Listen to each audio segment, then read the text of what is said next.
মানুষ 14 সালে ভোট দিতে পারে না, 18 সালে ভোট দিতে পারে না, 24 সালে ভোট দিতে পারে না। প্রায় 3,60,00,000 তরুণ ভোটার, যারা ভোটার হওয়ার সত্ত্বেও তাদের নাগরিক অধিকার প্রতিষ্ঠা করতে পারে নাই। কাজেই সেই ভোটের অধিকার প্রতিষ্ঠার আন্দোলন এই দেশের মানুষ জনগণ করেছে। নির্বাচন একটি গণতান্ত্রিক প্রক্রিয়া। এই সরকার আমাদের ভারপ্রাপ্ত চেয়ারম্যান দেশনায়ক তারেক রহমানের নেতৃত্বে ছাত্র জনতার ঐক্যবদ্ধ আন্দোলনে ফসল। কাজেই গণতন্ত্রের যে আকাঙ্ক্ষা জনগণের, সেই আকাঙ্ক্ষা এই সরকার দ্রুত পূরণ করবে, এটাই হচ্ছে স্বাভাবিক বিষয়। আমরা দলের পক্ষ থেকে এই দাবি সবসময় জানিয়ে যাচ্ছি, যত তাড়াতাড়ি সম্ভব একটি নির্বাচনের রোডম্যাপ ঘোষণা করবে।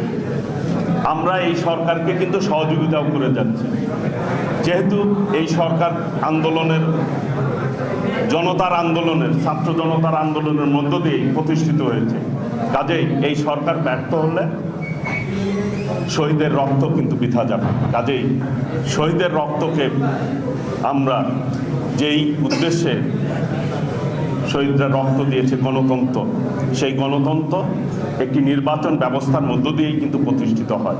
কাজেই ভোটের অধিকার প্রতিষ্ঠার যে দাবি, সেটি আমি মনে করি চুক্তির সময়ে এই সরকার পদক্ষেপ নেবে, এটি আমাদের আশা ব্যক্ত করছি।